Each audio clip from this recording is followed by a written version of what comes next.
신약 성경 로마서 1장 18절부터 32절까지 말씀인데 그 가운데 32절 말씀 읽어주시기 바랍니다. 그들이 이 같은 일을 행하는 자는 사형에 해당한다고 하나님께서 정하심을 알고도 자기들만 행할 뿐 아니라 또한 그런 일을 행하는 자들을 옳다 하느니라. 아멘. 로마서 강해 설교 지금 네 번째 시간입니다. 오늘은 이 진리를 상실한 시대에 복음을 외치다라고 하는 이 제목을 가지고 함께 말씀을 나누어 보도록 하겠습니다. 요즘 이제 흔히들 볼 수 있는 풍경 가운데 하나가 이런 거죠. 이 학교 강의실에서 특별히 이제 철학 과목 가운데 철학 교수들이 던지는 질문들이 있습니다. 진리는 절대적인 것일까? 아니면 상대적인 것일까? 네. 진리는 절대적인 것일까? 아니면 상대적인 것일까? 또 다른 질문도 있죠. 과연 진리는 있기나 한 것일까? 어떻습니까, 여러분들? 진리가 절대적이라고 생각하십니까? 아니면 진리가 상대적이라고 생각하십니까? 아니면 진리는 없다라고 여기십니까? 이게 이제 우리나라 같은 경우는 이 세대에 따라서 이 극명한 차이가 있습니다. 약 한 60년대 세대들 또는 70년대 초반 세대들만 하더라도 진리는 절대적이다라는 생각들을 보편적으로 합니다. 보편적이라는 말은 이런 것들 요즘에 참 말이 어려워요. 단어들이. 보편적이다는 말은 적어도 10명 중에 한 7명 정도는 그렇게 생각한다는 거죠. 그런데 그 이후 세대들은 어떤 식으로 생각을 하냐면 진리는 상대적이다. 내가 생각하는 것이 진리다. 라고 그렇게 말합니다. 그러다가 이제 이 MZ 세대들에게 넘어오면요. 2000년대를 넘어오면은 이제 어떤 이야기들을 하느냐면 진리는 없어. 내가 생각하는 그것이 진리이기 때문에 그렇게 당신이 말하는 그 진리는요. 존재하지 않는 것입니다. 라고 말해요.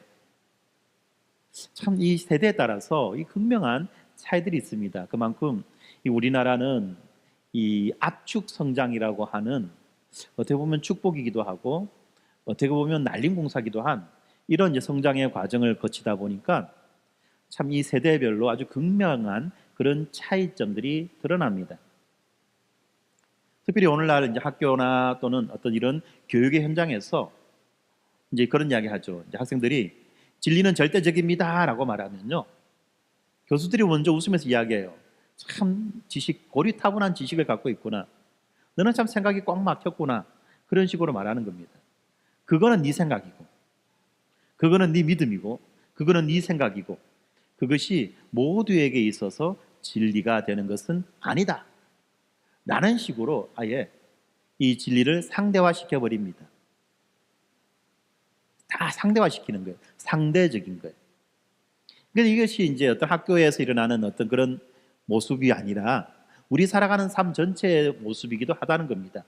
특별히 오늘날 우리는 이런 정보의 홍수 시대 속에 살아가고 있습니다. 유튜브를 보면 어떻습니까? 진짜 뭐 다양한, 그죠? 이게 뭐 진짜 이게 사실인지 아닌지 알 수 없을 만큼 다양한 내용들이 유튜브에 담겨져 있어요. SNS는 어때요? 카톡으로 오는, 그죠? 긴급해갖고 막 카톡으로 오는 여러 가지 많은 뉴스들이 있습니다. 어디서부터 나왔는지 모르지만 떠돌고 떠돌다가 어느 날 나에게까지 오게 되는 그런 카톡 뉴스들. 그죠? 이런 것들을 보면 참 뭐가 맞는지 분간이 안 간다는 것입니다. 오늘날은 또 특별히 무엇입니까? 이 AI가 나와가지고 챗 GPT가 나와가지고 많은 사람들이 그것이 마치 하나의 또 새로운 진리인 것처럼 그렇게 여기는데 아시죠, 여러분들? 이 인공지능도 거짓말 잘한다는 거. 정말 그럴듯한 거짓말. 입술에 침도 안 바르고 입술이 없으니까 바를 침도 없겠습니다만 입술에 침도 안 바르고 거짓말을 해요. 우리가요 지금 보면 어느 때보다도 많은 정보를 접하고 있지만 그러나 그 가운데 참된 진리를 분별하기란 정말 어려운 그런 시대를 우리가 살아가고 있습니다.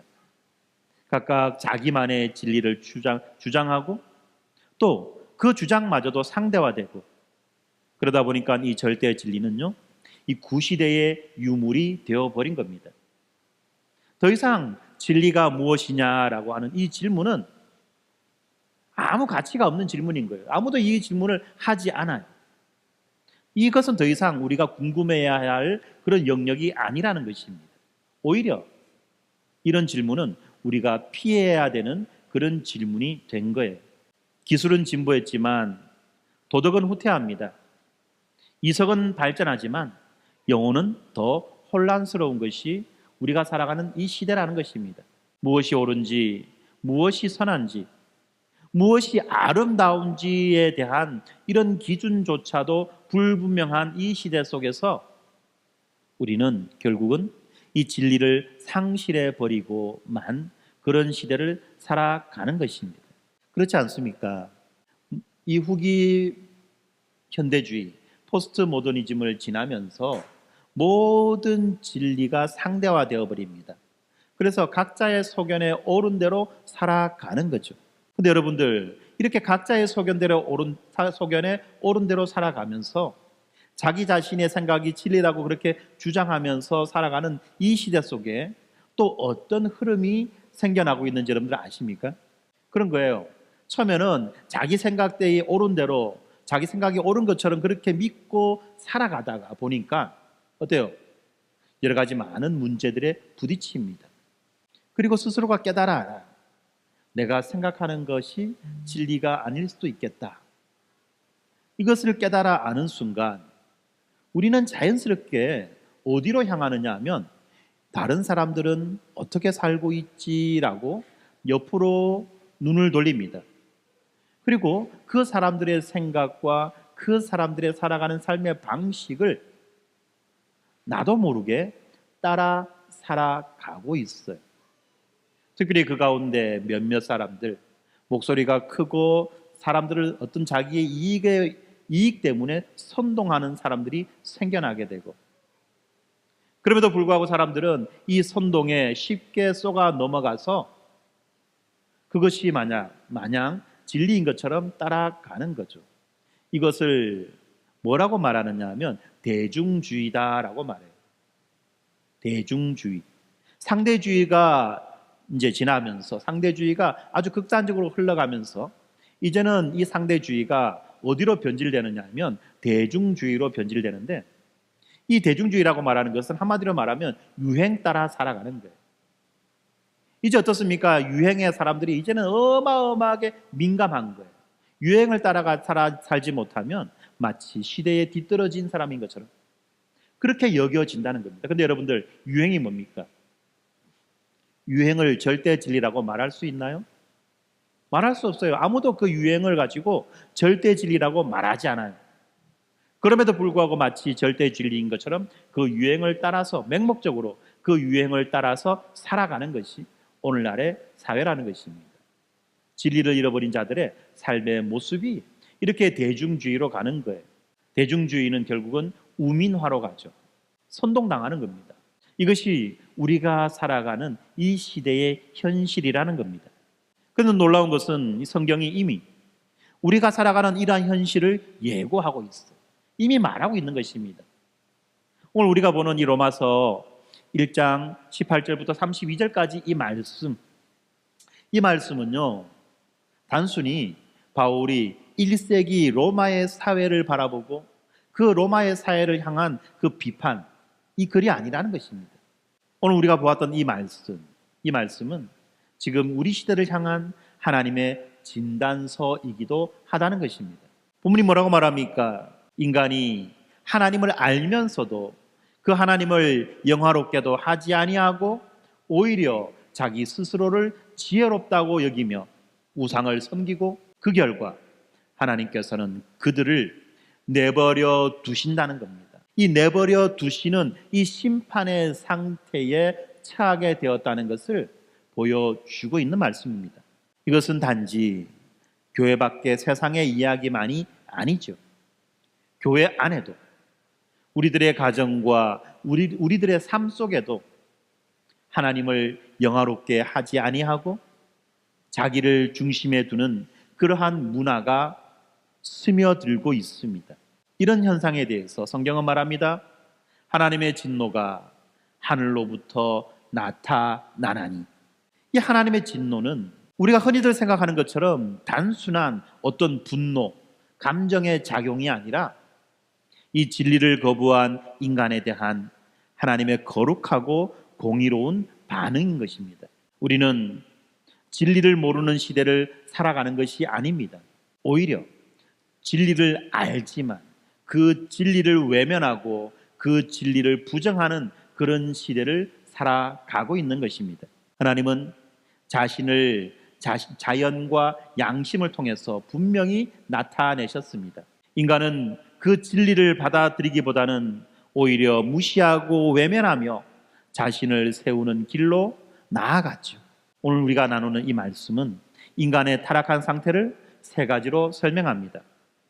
먼저는 하나님을 알지만 그 하나님을 영화롭게 하지 않는 인간의 실패를 말해줍니다. 그리고 이어서 하나님 대신 우리가 섬겨야 되는 하나님 대신 우상을 선택한 그 인생의 비극을 우리들에게 말해줍니다. 그리고 세 번째로는 이 진리를 외면하고 진리를 무시하는, 그렇지만 이렇게 진리를 외면하고 무시하면서 죄를 즐기는 그 인간의 도덕적인 붕괴의 상태를 우리들에게 보여주고 있습니다. 이렇게 오늘 본문이 우리들에게 이렇게 어둡고 답답한 이야기를 하는 것은 우리들로 하여금 절망을 하기 위해서, 우리들을 절망시키기 위해서 이렇게 말씀하는 것이 아닙니다. 오히려 바울은 이 인간의 죄악을 철저하게 고발하고 난 다음에 비로소 복음의 영광을 말해주는 것입니다. 우리가 어두운 현실을 직면할수록 복음의 빛이 더 강렬하게 빛나는 것을 우리는 알 수 있습니다. 그래서 오늘 우리는 이 본문 말씀을 통해서 이 시대의 실상을 명확하게 바라보고 진리를 상실한 이 문화 속에서 어떻게 복음의 사람으로 살아가야 될지를 함께 고민하고자 합니다. 사실 오늘 이 설교가 상당히 긴 내용인데요, 가능한 한 좀 짧게 그렇게 압축해서 그렇게 여러분들에게 말씀을 전하려고 합니다. 압축해서 말씀을 전한다는 것은 여러분들이 주중에 많이 들어야 된다는 말씀이겠죠? 그렇게 듣는 자에게는 복이 있을지어다. 아멘. 그죠? 네. 그래서 우리가 반복의 은혜를 누리면 좋겠습니다. 네. 먼저 본문은요, 이 하나님을 알면서도 영화롭게 하지 않는 그 인간에 대해서 고발하고 있습니다. 오늘 본문에서 바울은 인간의 그 죄악의 바탕에 무엇이 있는지를 분명하게 말해줍니다. 그것은 인간이 하나님을 알면서도 하나님을 영화롭게 하지 않았고 하나님께 감사하지 않았다라고 그렇게 말하죠. 그래서 18절은 이렇게 선언합니다. 하나님의 진노가 불의로 진리를 막는 사람들의 모든 경건하지 않음과 불의에 대하여 하늘로부터 나타난다라고 말씀합니다. 여기에서 말하는 이 진노는 하나님의 그 충동적인 분노가 아닌 것입니다. 한동안 우리 사회 속에서 저 높은 곳에 있는 누가 진노했다는 그 말 때문에 이 세상 속에 우리 사회 속에 어마어마한 그죠? 이상한 일들이 많이 생겨나지 않았습니까? 안타까운 목숨을 잃기도 하는 그런 일들이 나타나기도 했습니다. 그런데 하나님의 진노는 그런 자들의 진노와 다르다는 것입니다. 이 하나님의 진노는 어떤 충동적인 분노, 마음에 들지 않아서 화내고 짜증내는 그런 것이 아니라 하나님의 이 거룩한 본성이 죄에 대해서 가지는 거부감, 반응이라는 것입니다. 우리 하나님은 사랑과 긍휼이 넘치시는 그런 하나님이시지만 동시에 거룩하신 분이시기 때문에 이 죄에 대해서 침묵하실 수 없다는 것입니다. 이 죄에 대한 하나님의 그 반응이 이 진노라는 것이에요. 이 진노에 대해서 성경은 나타나나니라는 말을 하고 있습니다. 이 나타난다는 이 말은 현재형이죠. 이 현재형으로 이 진노에 대해서 표현하듯이 이 하나님의 진노는 지속적이고 실질적인 현실로 드러나는 것입니다. 이 하나님의 진노에 대해서 오늘 본문 19절, 20절이 이렇게 말합니다. 하나님을 알만한 것이 그들 속에 보임이라. 하나님께서 이를 그들에게 보이셨느니라. 창세로부터 그의 보이지 아니하는 것들, 곧 그의 영원하신 능력과 신성이 그가 만드신 만물에 분명히 보여 알려졌나니 그러므로 그들이 핑계하지 못할지니라 라고 말씀하죠. 이 말씀이 무슨 말입니까? 인간들이 하나님을 몰라서 죄를 짓는 것이 아니라 알면서도 외면하고 알면서도 무시한다는 그 사실을 명확하게 드러내는 말씀입니다. 하나님은 이 창조 세계를 통해서 그리고 인간의 그 내면의 양심을 통해서 자신을 분명하게 드러내고 계십니다. 우리는 이것을 일반 계시라고 부르죠. 모든 인간은 하나님의 존재와 위엄에 대해서 기본적인 인식을 가지고 있다는 말인 것입니다.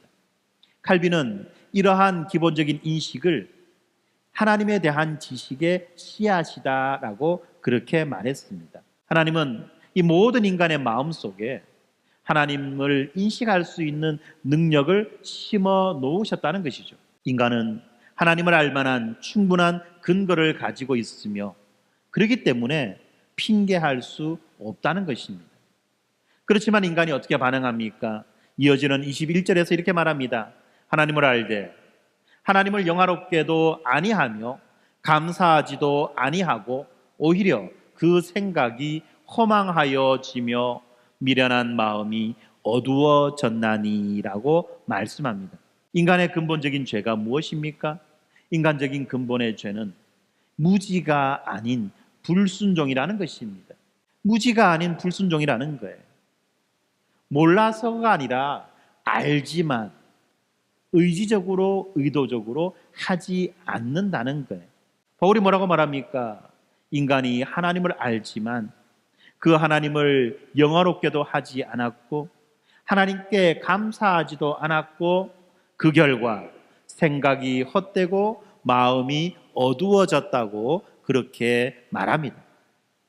하나님 중심의 삶에서 벗어난 인간 중심적인 세계관의 시작이죠. 하나님께 마땅히 돌려야 될 영광을 자신에게 돌리고 은혜에 대한 감사를 망각하고 결국 스스로 지혜롭다고 생각하지만 결국은 이런 모든 행동들이 미련한 어둠 속으로 빠뜨리는 그런 결과를 초래해 준다는 것입니다. 오늘날 우리들의 사회를 보면 그렇습니다. 이 말씀이 얼마나 현실적인지를 알 수 있다는 겁니다. 우리는 창조주 하나님이 계시다는 사실을 부정할 수 없는 수많은 증거들 가운데 살아가고 있습니다. 별과 하늘을 바라보면 우리는 하나님의 그 창조의 손길을 발견할 수 있습니다. 인간의 생명의 구조를 살펴볼 때, 특별히 이중나선형으로 된 그 DNA 구조를 살펴볼 때 그렇지 않습니까? 하나님의 그 창조의 오묘한 솜씨를 우리는 감탄하지 않을 수 없다는 것입니다. 인간의 양심과 인간의 도덕을 우리가 한번 생각해 봅시다. 이 양심과 도덕이 왜 인간만이 가지게 되었습니까? 진화론자들이 이야기하는 것처럼 모든 것들이 다 우연의 산물이고 발달과 발전의 과정이라고 한다면 이 양심과 도덕은 그러면 어떻습니까? 왜 인간만 이렇게 가지고 있냐는 것입니다. 다른 동물들이 점점점 진화하고 발달한다면 우리와 같은 양심과 도덕과 철학을 가질 수 있을까요? 결코 그럴 수 없다는 것입니다. 이 양심과 도덕이라는 것을 봐도 뿐만 아니라 우리 인간의 그 사랑과 예술 이런 것들을 보더라도 그렇죠. 인간의 사랑과 예술을 보더라도 하나님의 그 창조의 손길을 우리가 고백하지 않을 수가 없다는 것입니다. 이런 모든 것들이 하나님의 존재를 증명하고 있습니다. 그렇지만 이 현대인들은 이러한 모든 증거들을 하나님께 돌리기보다는 인간의 이성과 인간의 능력과 그리고 과학과 진보의 결과로 그렇게 치부해버리고 맙니다. 결국 내가 해놨다, 우리 인간이 해냈다, 인간은 신이 될 수 있다라고 그렇게 하나님을 밀어내고 인간이 스스로가 우주의 주인이 되고자 하는 그런 교만을 떨고 있다는 것입니다. 이러한 하나님 없는 이 세계관은 필연적으로 공허함과 혼란을 낳게 되는 것입니다. 하나님 없는 인생은 본질적으로 목적과 의미를 상실해버리는 인생이 됩니다. 이렇게 목적과 의미를 상실해버린 인생에 있어서 최대의 목적은 뭡니까? 살아남는 거예요. 먹고 사는 거예요. 생존이. 그때부터는 생존이 인생에 있어서 최대의 목적이 되는 것입니다. 삶의 기준이 상대화됩니다. 도덕은 취향이 됩니다. 그리고 그 결과 정신적으로, 영적으로 황폐함에 이르게 되는 거죠. 이것이 바로 허망한 생각이며 어두워진 마음의 실제입니다. 성도 여러분, 우리는 이 말씀을 우리 스스로에게 적용시켜야만 합니다. 우리는 하나님을 영화롭게 하고 있습니까? 모든 것이 하나님의 은혜라는 것을 인정하며 그 하나님께 감사하며 살아가고 있습니까? 아니면 성공은 내 능력 때문이라고 여기고 실패는 운이 없어서라고 여기는 그런 이 세상적인 사고방식에 젖어 있지는 않습니까? 우리가 하나님을 우리 인생의 중심에서 밀어낼 때 우리는 인생의 본질, 삶의 본질을 잃어버리게 됩니다. 인간은 하나님 없이 살 수 없습니다. 우리가 살아가는 이유, 우리 존재의 목적, 우리의 기쁨과 평안의 근원은 모두 하나님 안에 있다는 것을 우리는 믿어야만 하는 것입니다.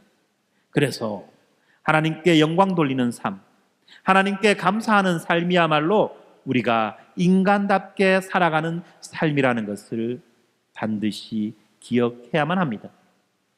오늘 이 말씀은 우리 모두에게 경고이며 동시에 우리 모두를 향한 초대의 말씀입니다. 진리를 알면서도 의도적으로 그 진리를 외면하고 무시하지 말고 오히려 하나님을 인정하고 하나님을 찬양하며 하나님을 위하여 살아가야 한다는 그러한 초대인 것입니다. 우리 자녀들이 인생의 진로를 결정하지 못하고 인생의 방향을 정하지 못하고 그렇게 고민하고 있고 그렇게 방황하고 있을 때 우리는 분명히 알려주어야만 하는 것입니다. 무엇을요? 우리 인생이 하나님을 인정하고 하나님을 찬양하고 그 하나님의 영광을 위하여 살아가는 것, 이것이야말로 우리가 가장 인간답게 가장 하나님의 형상을 가진 자로서 가장 하나님의 대리인으로서 이 땅 가운데에서 우리가 살아갈 수 있는 위대하고 놀라운 인생의 목적이요 목표라는 것을 우리는 분명히 알아야만 한다는 것입니다. 그런데 우리가 이러한 진리를 거부하게 될 때 우리는 이제 어둠 속으로 빠져들어가게 되고 마는 것입니다. 그렇지만 우리가 이 진리를 받아들이면 우리는 빛 가운데 걸어갈 수 있습니다. 이어지는 말씀은 이렇게 하나님을 밀어낸 자들이, 하나님을 인정하지 않는 자들이 우상을 선택했고 그 결과 인간은 비극적인 결말을 맞이한다는 내용이 나옵니다. 하나님을 영화롭게 하지 않고 하나님께 감사하지 않는 인간은 결국 어떤 선택을 하게 되겠습니까? 바울은 로마서 1장 22절 23절에서 인간의 영적인 추락이 어떻게 진행되는지를 말해줍니다. 스스로 지혜 있다 하나 어리석게 되어 썩지 아니할 하나님의 영광을 썩어질 사람과 새와 짐승과 기어다니는 동물 모양의 우상으로 바꾸었느니라. 여기서 우리는 이 두 가지의 충격적인 사실을 마주합니다. 첫 번째는 인간이 스스로를 지혜롭다고 착각하며 하나님을 거부하지만 동시에 여전히 하나님을 필요로 한다는 점입니다. 둘째는 그런 인간이 하나님을 대체하는 것이 다름 아닌 썩어질 피조물, 곧 우상이라는 것입니다. 우리가 방금 보았던 그 구절에서 가장 핵심적인 단어는 바로 바꾸었느니라는 단어입니다. 인간은 영원하고 거룩하신 그 하나님의 영광을 자발적으로 썩어질 것들로 바꾸어지기 합니다. 여기에서 우상이라고 하는 이 말, 이 우상이라고 하는 이 말은 어떻게 보면 이 옛날 과거의 그 종교 의식에서 사용되는 어떤 그런 신상, 조각상 그런 것처럼 보이지만 오늘날에는 이 우상이 더 미묘하고 더 세련된 형태로 존재합니다. 현대인은요, 더 이상 나무나 금으로 만든 그런 우상을 섬기지 않습니다. 그런데 이것보다도 더 세련되고 더 매력적이며 더 고상하게 보이는 그러한 것들을 우상으로 삼아 살고 있다는 것입니다. 무엇입니까? 돈, 명예, 성공, 그리고 성, 자아실현, 인간관계 이런 것들이죠. 돈과 명예와 성공과 섹스와 자아실현과 그리고 인간관계 이런 것들이 오늘날 현대인에게 하나님의 자리에 올라선 우상이 되는 것입니다. 특별히 오늘 본문에서 바울은 이 우상에 대해서 말할 때 하강 구조로 우상을 말합니다. 하강 구조라는 것은 뭐죠? 높은 데서부터 아래로 내려가는 거죠. 바울이 우상을 뭐라고 어디서부터 이야기합니까? 처음에는 사람으로부터 시작합니다. 썩어질 사람이라고 말하죠. 이렇게 사람으로부터 시작하는데 그 다음에는 무엇을 말합니까? 새, 짐승, 그리고 마지막에는 기어다니는 동물까지. 사람으로부터 시작해서 하늘을 나는 새와 땅 위를 걷는 짐승과 그리고 땅을 기는 동물까지 우상으로 말하는 거죠. 이러한 표현 방식, 하강적 표현 방식은 하나님을 버린 인간의 그 영적 타락이 점점 더 깊어진다는 그 과정을 보여주는 거죠. 하나님을 버린 인간은 결코 중립적인 상태에 머물지 않고 반드시 무언가 다른 것을 예배하게 됩니다. 그래서 어떤 이방 종교를 섬기기도 하고 미신을 섬기기도 하고 하다못해 무언가 비나이다 하는 대상을 만들어 섬긴다는 것입니다. 왜요? 왜 이런 일이 일어납니까? 그것은 인간이 본질적으로 예배하는 존재이기 때문에 그렇다는 것입니다. 하나님이 인간을 창조하실 때 인간을 예배하는 존재로 창조하셨기 때문에 인간은 끊임없이 이 예배에 대한 갈망을 갖게 되고 예배할 때 인간은 비로소 평안을 누리는 것입니다. 그런데 그렇게 예배해야만 하는 그 인간이 예배의 참된 대상이신 하나님을 밀어내니까 어떻습니까? 어떤 일이 일어납니까? 속된 말로 지랄 발광을 하는 거예요. 아무거나 붙잡고 발정난 강아지 맹키로 그렇게 예배의 행위를 한다는 것입니다. 여러분들 개가 발정나면 알죠, 여러분들? 그죠? 아무거나 붙잡잖아요. 아무거나 막. 좀 더 리얼한 표현은 제가 체면상 삼가하도록 하겠습니다. 그렇습니다. 인간이 하나님을 대신하여 피조물을 섬길 때 바로 이러한 일들이 일어난다는 것입니다. 그런데 이런 인간을 보고 하나님은 어떻게 반응하실까요? 이런 한심한 인간을 보고 하나님은 어떻게 반응하실까요? 바울은 24절에서 이렇게 말합니다. 그러므로 하나님께서 그들을 마음의 정욕대로 더러움에 내버려 두사 그들의 몸을 서로 욕되게 하게 하셨느니라. 이 구절에서 반복적으로 등장하는 표현이 있습니다. 오늘 우리가 보는 이 본문에서 24절과 26절과 28절에 반복적으로 등장하는 표현이 있는데 그것은 바로 내버려 두셨다는 이 표현입니다. 이 하나님의 그 심판 방식의 하나가 바로 내버려 두심이죠. 이 내버려 두심이 뭡니까? 인간이 원하는 대로 살게 그냥 두셨다는 것입니다.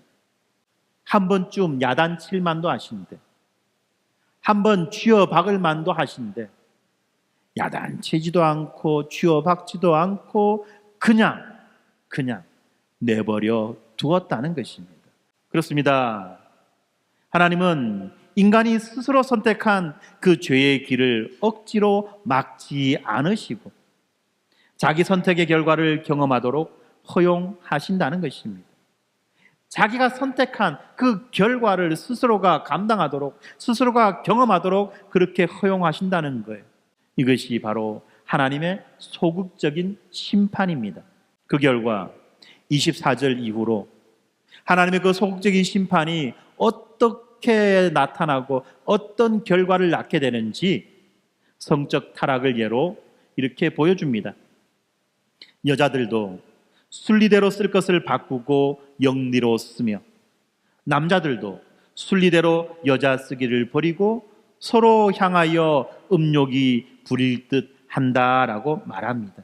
이것은 자연의 질서를 거스르는 성적 타락입니다. 이 본문은 단지 동성애만을 지적하는 것이 아니라 하나님께서 정하신 창조 질서 자체를 거부하려는 인간의 전반적인 성적 혼란을 지적하는 거죠. 이 성적인 타락은 바로 인간이 하나님을 버리고 자신을 우주의 중심으로 삼은 결과로 나타나는 것입니다. 오늘날 우리는 이 바울이 묘사한 대로 이러한 현실을 눈앞에서 보고 있습니다. 오늘날의 이 성이라고 하는 것은 더 이상 하나님의 질서나 하나님의 목적이 아니라 개인의 취향과 개인이 스스로가 가지는 정체성으로 정의됩니다. 내 몸은 내 거다. 무슨 말입니까? 나의 남성성, 나의 여성성은 내 스스로가 결정할 수 있다 라는 거죠. 나는 나다. 무슨 말입니까? 네가 남자라 생각한다면 너는 남자고 네가 여자라고 생각한다면 너는 여자다. 이 말인 거예요. 자연적으로 타고난 성이 아니라 내가 판단하고 생각하고 결정한 것을 나의 성으로 인정하는 것, 이것이 오늘날의 사회 현상이라는 것입니다. 그런데 이것은 여러분 자유처럼 보이죠? 개인의 권리를 인정해 주는 것처럼 보이죠? 그런데 이것이 뭐냐? 하나님이 없는 자율성이라는 겁니다. 하나님이 없는 자율성이다 보니까 어떻습니까? 자기 중심적인 우상 숭배가 되는 것입니다. 오늘날은 정말 말도 안 되는 그런 일들을 수없이 많이 보고 있어요. 그리고 이것이 소위 말하는 그 공교육이라고 하는 것에서 이런 일들이 자행되고 있어요. 성적인 자기 결정권, 성적 주체성, 이런 걸 이야기합니다. 그렇습니다. 이런 세상 속에서 우리들은 어떻게 반응해야 되겠습니까? 우리는 이 세상과 구별된 자로 살아야만 합니다. 이 세상과 구별된 자, 거룩한 자로 살아간다는 것입니다.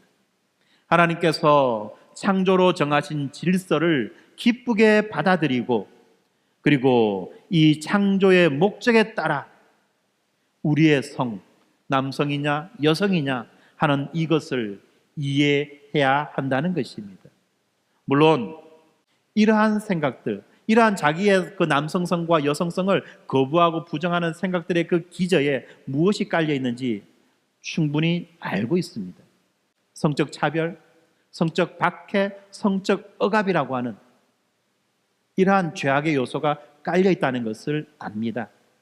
그런데 여러분들, 이러한 죄악의 요소, 불합리하고 불공정한 이 요소를 이런 방식으로 드러내고 나타낸다고 할 때 과연 제대로 해결이 될까요? 오늘날에 어떻습니까? 여러 가지 많은 여성성들의 문제가 있지 않습니까? 페미니즘, 메갈리즘 이런 이야기들을 민감하게 하지 않습니까? 왜 나왔는지 압니다. 그런데 그러한 선택과 그러한 방식이 근본적인 해결책이 아니라는 거예요.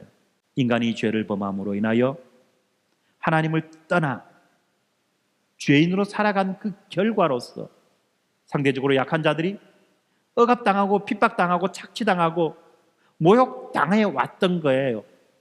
그래서 이러한 일들이 일어난다는 건 압니다만 이런 방식이 아니라 우리는 다시 복음의 방식으로 돌아가 건강한 남성성과 건강한 여성성을 회복하게 될 때 제대로 된 화평을, 제대로 된 평안을, 제대로 된 샬롬을 우리는 누릴 수가 있는 것입니다. 두 번째, 우리는 죄를 분별해야만 합니다.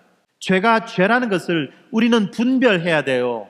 판단해야 돼요. 그러나 그 죄인을 정죄해서는 안 됩니다. 그 죄인을 정죄할 것이 아니라 긍휼과 사랑으로 품어 그 죄로부터 돌이킬 수 있도록 해야 한다는 것입니다. 예수님께서도 이 죄인들과 함께 하시며 그들과 함께 먹고 마셨지만 결코 그들의 그 죄에 대해서는 동의하지 않으셨죠. 오히려 그 죄인들이 죄로부터 돌이키기를 예수님은 바라고 소원하셨습니다. 마찬가지로 우리들도 예수님처럼 이 진리와 거룩과 사랑과 긍휼을 함께 붙드는 균형이 필요하다는 것입니다. 오늘날 이 젊은이 사역을 하는 사람들의 이야기를 들어보면 이 동성애의 문제가 단순히 교회 밖의 문제가 아니라 교회 안에도 들어와 있는 문제라고 이야기합니다. 어떻게 이것을 대할지 참 많은 고민이 있어요. 참 끔찍하죠. 감사하게도 우리는 아직까지 그런 것을 경험하지 않고 있습니다. 소박하게 바라기는 제가 목회하는 동안은 안 경험했으면 좋겠어요. 이러한 것들을. 그렇지만 우리가 이런 부분에 대해서는 분명한 판단이 있어야만 합니다. 죄를 분별해야 됩니다. 그러나 그 죄인을 정죄하는 것이 아니라 밀어내는 것이 아니라 사랑으로 품어주는 거죠. 그렇지만 사랑으로 품어준다고 해서 결코 그 죄에 대해서 동의하는 것은 아니죠. 허용하는 것은 아니죠. 이 균형점을 우리는 잘 찾아야만 하는 것입니다. 그리고 우리는 이 세상을 향해서 단순하게 비판만 할 것이 아니라 항상 복음적인 대안을 제시해야만 합니다.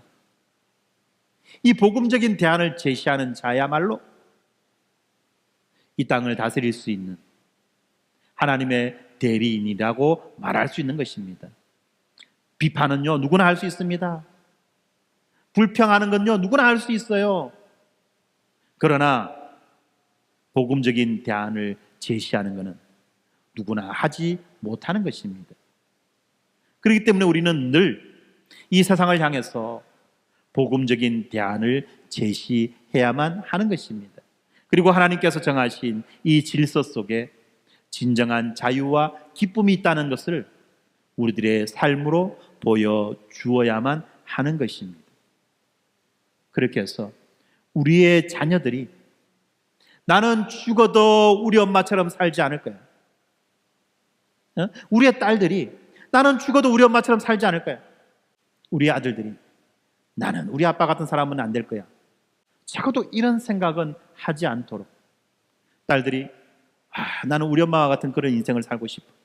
아들들이 나는 우리 아빠와 같은 그런 가치와 그런 의와 그런 진리를 추구하며 살아가고 싶어 라고 말할 수 있는 그런 삶을 우리들이 살아내어야만이 이 세상을 향해서 우리가 복음적인 대안을 제시할 수 있는 것입니다. 그렇게 될 때 이 복음 안에 참된 자유와 참된 기쁨이 있다는 것을 우리 자녀들이 알게 될 것이고 우리 자녀들만 알게 되는 것이 아니라 이 세상이 알게 되는 것입니다. 사랑하는 성도 여러분, 인간이 우상을 선택할 때의 결과는 자유가 아니라 속박입니다. 자율이 아니라 혼란입니다. 그러나 예배는 자유를 낳습니다. 하나님은 우리가 하나님을 다시 그분의 자리에 모시는 것, 이것이 회개입니다. 그리고 우리 시대가 회복되어야 될 첫 번째 걸음인 것입니다. 이어지는 본문 말씀은 이 진리를 외면하고 진리를 무시하며 죄를 즐기는 그 인간의 도덕적인 붕괴를 우리들에게 보여주고 있습니다.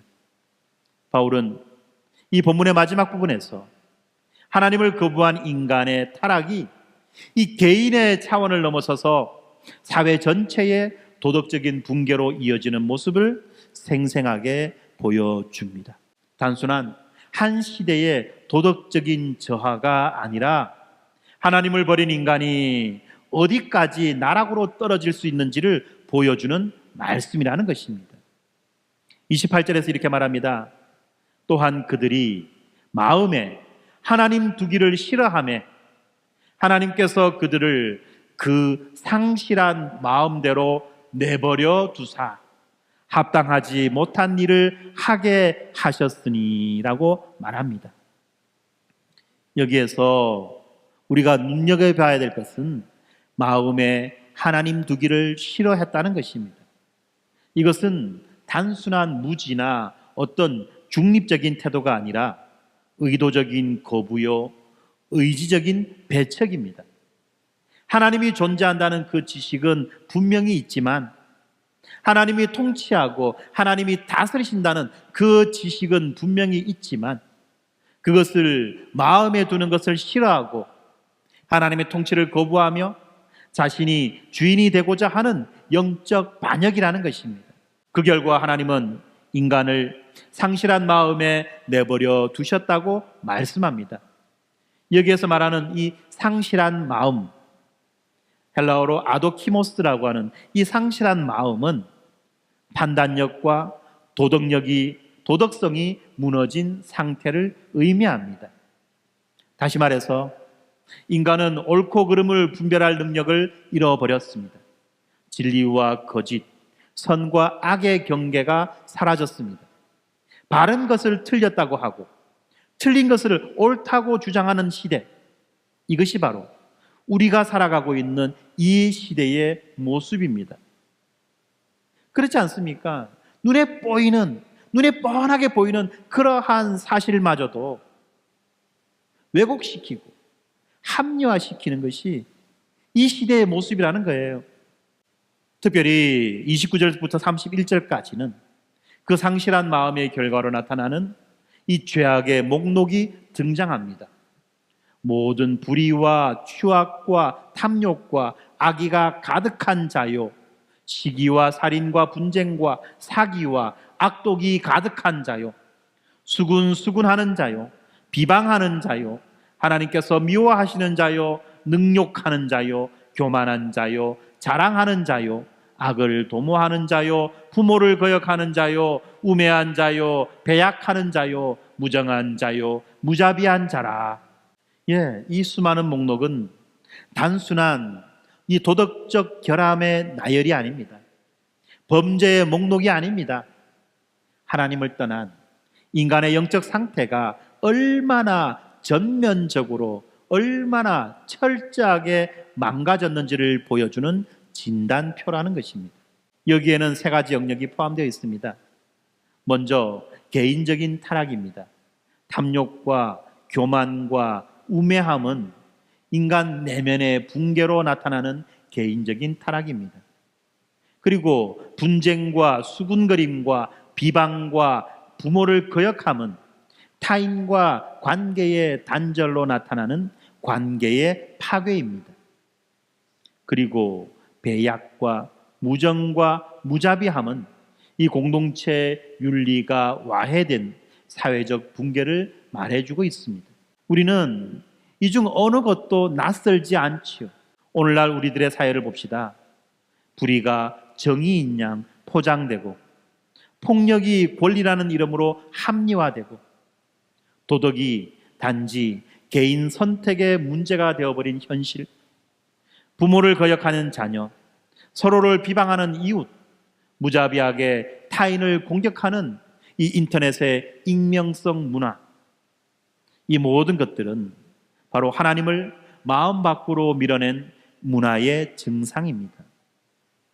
그러나 바울은 여기에서 멈추지 않습니다. 마지막 32절은 인간의 타락이 어떤 수준에 이르게 되었는지를 우리들에게 충격적으로 보여줍니다. 그들이 이 같은 일을 행하는 자는 사형에 해당한다고 하나님께서 정하심을 알고도 사형에 해당한다는 걸 안다는 거죠. 그런데 자기들만 행할 뿐 아니라 또한 그런 일을 행하는 자들을 옳다 하셨느니라. 여기에서 우리는 최종적인 타락의 모습을 발견할 수 있습니다. 첫째, 사람들은 자신이 하고 있는 일이 사형에 해당한다는 것을 알고도 계속해서 죄를 저지릅니다. 두 번째, 나아가서 그러한 죄를 장려하고 정당화하는 단계에까지 이르는 것을 볼 수 있습니다. 이것은 단지 죄를 짓는 것을 넘어서서 죄를 문화화하고 죄를 제도화하고 사회화하는 그러한 상태라는 것입니다. 요즘의 표현으로 말한다면 악을 선이라고 말하고 선을 악이라고 말하는 그런 시대라는 것입니다. 죄를 뭐라고 말합니까? 개인의 선택이다, 다양성의 존중이다, 포용성이다는 말로 포장한다는 거예요. 여러분, 개인의 선택을 존중하고 다양성을 존중하고 포용성을 가져야 된다는 말, 이 말 자체는 정말 좋은 말이죠. 그런데 이 말이 의도하는 바, 이 말이 목적하는 바가 무엇인지 여러분들 잘 아셔야만 하는 것입니다. 이것을 모르고 이 말에 쏘가 살면 정말 미련하고 어리석은 결과를 낳게 된다는 것입니다. 여러분은 어떻게 죄가 개인의 선택의 문제입니까? 어떻게 이 죄를 인정하는 것을, 다양성을 존중하는 것이라고 말합니까? 죄를 죄라고 지적하면, 그것이 잘못되었다고 말하면 너는 어떻게 그렇게 편협하게 다양성을 존중하지 못하는 그런 수구적인 생각을 하고 있는데? 왜 그래 꼴통이야? 너는 왜 그래 마음이 삐딱하고 좁아 빠졌어? 포용성이 없어? 라고 말한다는 것입니다. 교회 안에도 마찬가지입니다. 진리를 거부하고 복음을 따르지 않고 교회의 질서를 어기며 위반할 때 교회는 그 자에게 무엇을 해야 됩니까? 권징을 해야 되죠. 잘못을 잘못이라고 그렇게 지적하고 그것을 다시 범하지 않도록 권징해야만 합니다. 그러나 오늘날 교회 안에 권징이 사라졌어요. 왜요? 이 말들 때문에. 교회가 무슨 공산당이냐? 왜 개인의 선택을, 왜 다양성을, 왜 포용성을 가지고 있지 못한 거야? 왜 목사 지 마음대로 하려고 그래? 당장 이런 말들이 나온다는 겁니다. 그렇게 분별력이 없어요? 목사가 지 마음대로 하는 것과 목사가 원칙대로 하는 것과 그 구분 못합니까? 그런데 이런 식으로 선동한다는 거예요. 그러면 복음을 알지 못하고 멍하게 사는 사람들은 평소에 그 목사가 별로 마음에 안 들면 그런갑다 하고 우하고 따라가는 거예요. 여러분, 죄를 개인의 선택이라고 할 수 없습니다. 다양성의 존중으로 포장할 수 없습니다. 포용성이라는 말로 그렇게 위장할 수 없다는 거예요. 그런데 오늘날 이 시대는 개인의 선택이다, 다양성의 존중이다, 포용성이라는 말로 포장하면서 누구도 반대하거나 누구도 그것을 막지 못하게 만드는 도덕적 전체주의가 우리 사회에 만연해 있다는 것입니다. 도덕적 전체주의. 또 다르게 말하면 도덕적 파시즘이에요. 도덕적 파시즘이 이 사회 속에 만연해 있다는 것입니다. 여러분, 우리는 잘 분별하셔야 돼요. 잘 분별하셔야만 합니다. 그래서 우리는 이런 현실 앞에서 어떤 자세를 가져야만 되겠습니까? 먼저는 분별력을 가지는 지혜로운 신앙을 가져야만 합니다. 덮어놓고 믿는 게 아니에요. 알고 판단하고 믿는 거예요. 분별력을 가져야 됩니다. 분별력을. 하나님의 말씀을 기준으로 무엇이 죄인지, 무엇이 진리인지를 명확하게 알아야만 합니다. 그래서 우리는 세상의 가치 기준이 아니라 성경적인 세계관으로 현실을 바라보아야만 하는 것입니다. 두 번째로는 타협하지 않는 용기 있는 신앙이 필요합니다. 타협하지 않는 거예요. 이것은 용기가 필요합니다. 사람들이 조롱할지라도 복음을 부끄러워하지 않고 하나님의 진리를 선포하며 살아가는 그 용기가 필요하다는 것입니다. 세 번째로는 죄를 지적하면서도 복음을 제시하는 자세가 필요합니다. 다시 말하면 죄인을 정죄의 대상으로 볼 것이 아니라 복음의 대상으로 바라보아야만 하는 것입니다. 예수님이 요한복음 8장 32절에서 진리가 너희를 자유케 하리라고 그렇게 선언하셨습니다. 이 말이 무슨 말입니까? 진리가 너희를 죄로부터 자유하게 하리라는 선언인 것입니다. 우리는 진리를 통해서 사람을 억누르는 것이 아니라 사람을 이 진리로 자유케 하는 복음, 다시 말하면 진리로 죄로부터 자유케 하는 그 복음을 우리는 선포해야만 하는 것입니다. 그렇게 될 때 모든 부조리와 불의와 비합리로부터 해방을 얻을 수 있는 것입니다. 그리고 우리는 자기 자신을 돌아봐야만 합니다. 나도 혹시 하나님의 진리를 외면하며 익숙해진 세상의 방식으로 살아가고 있지 않은지 자신을 돌아봐야만 합니다. 우리는 비록 이 세상 속에 살아가지만 세상에 속하지 않는 하나님의 백성으로 거룩과 사랑의 균형을 붙들고 살아가는 자들인 것입니다. 오늘의 결론입니다. 복음만이 이 어두움을 이기는 것입니다.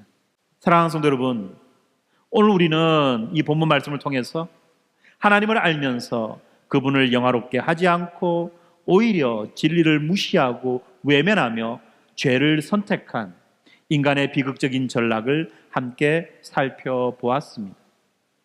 하나님을 버린 인간은 결코 중립적이지 않습니다. 그는 반드시 다른 대상을 섬기게 되고 그것이 곧 우상이 되는 것입니다. 이 우상은 고대의 신상뿐만이 아닙니다. 오늘날 우리의 시대에도 자아와 성공과 섹스와 쾌락과 자율과 그리고 인간 자신도 우상이 되는 그런 시대를 살아가고 있습니다. 문제는 이런 것들이 우리 삶의 중심을 차지하게 될 때 하나님께서 주신 창조의 질서가 무너지고 결국에는 인간 자신도 무너진다는 사실입니다. 우리는 하나님 없이도 살 수 있다고 착각하지만 인간은 하나님 없이 결코 바르게 살아갈 수 없는 것입니다. 하나님은 우리 인간의 존재의 이유요, 삶의 목적이며 진리의 근원 되십니다. 하나님을 마음에 두기를 싫어하는 결과 인간은 스스로를 파괴하는 그러한 삶을 선택하게 되었고 하나님은 그들을 그 상실한 마음대로 내버려 두셨습니다.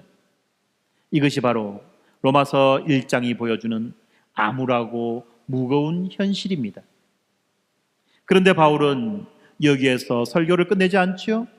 로마서 1장이 하나님 없이 살아가는 인간의 처절한 실패를 보여줌으로써 복음의 필요성과 복음의 위대함을 드러내는 것입니다. 로마서 1장 16절에서 바울은 이렇게 선언했습니다.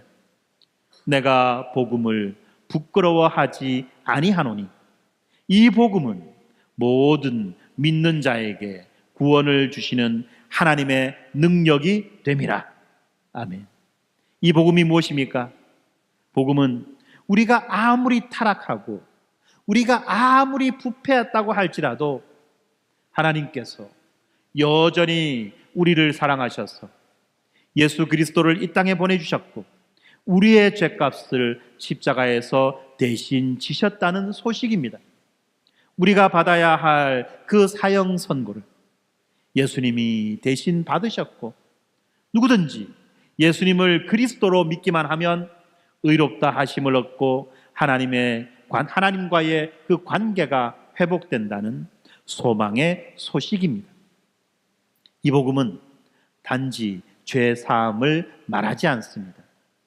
복음은 우리들의 마음과 삶, 가치관과 행동, 그리고 전 인격을 새롭게 하시는 하나님의 능력입니다.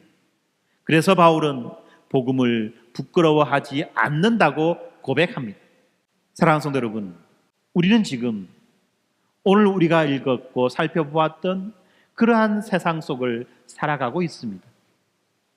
하나님을 버리고 자기를 신격화하는 문화, 도덕을 상대화하고 성을 혼란스럽게 만드는 이 시대야말로 바울이 묘사한 그 시대가 아니겠습니까?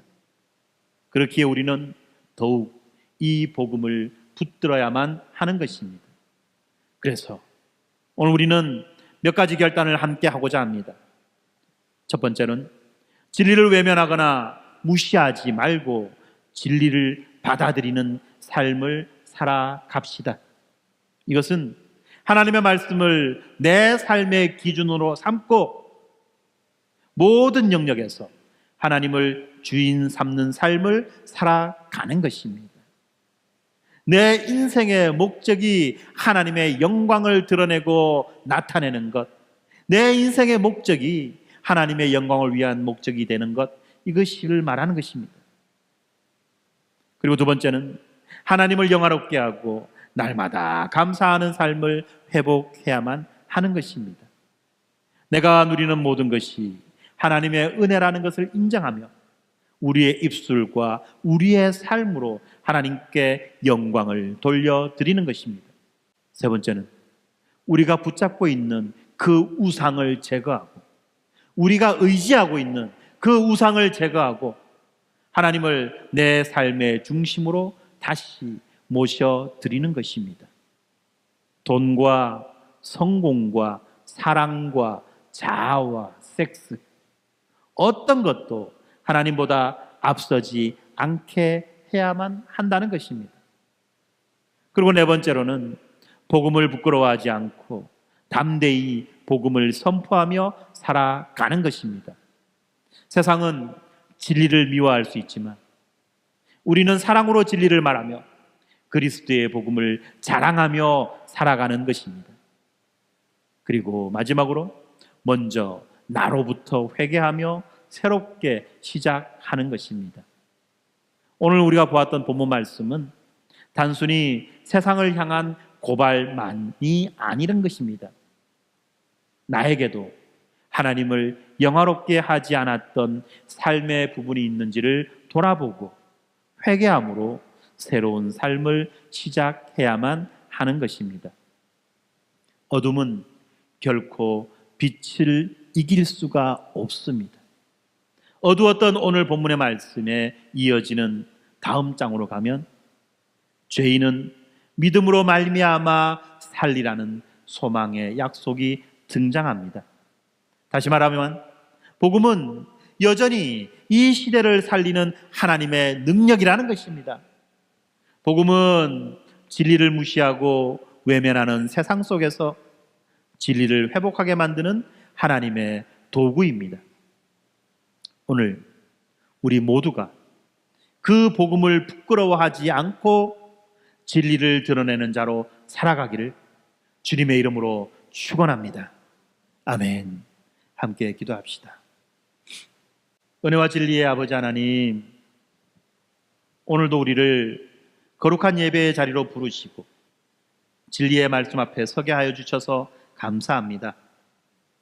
주님, 당신은 창조의 질서와 자연 만물 속에 하나님의 신성과 능력을 분명히 드러내셨지만 우리는 그 영광을 영화롭게 하지 않고 감사하지도 못한 채 살아왔습니다. 진리를 알면서도 진리를 외면하였고 하나님을 마음에 두기를 싫어하며 자신의 뜻과 욕망을 쫓아 살아온 우리의 죄를 고백합니다. 세상의 가치와 쾌락을 우상처럼 섬기며 하나님의 자리를 다른 것으로 채우려고 했던 우리들의 어리석음을 용서하여 주시옵소서. 이 시대는 선을 악하다 하고 악을 선하다 하며 도덕과 진리의 경계를 허무는 어둠 가운데 놓여 있습니다. 그렇지만 우리가 믿고 의지하는 것은 오직 주님의 복음뿐임을 고백합니다. 이 복음은 모든 믿는 자에게 구원을 주시는 하나님의 능력인 줄 믿습니다. 우리의 마음을 새롭게 하사 하나님을 다시 우리 삶의 중심에 모시게 하시고 진리를 따라 담대히 살아갈 믿음을 더하여 주시옵소서. 복음을 부끄러워하지 않고 세상에 복음의 빛을 비추는 증인의 삶을 살게 하여 주시옵소서. 예수 그리스도의 이름으로 기도드립니다. 아멘.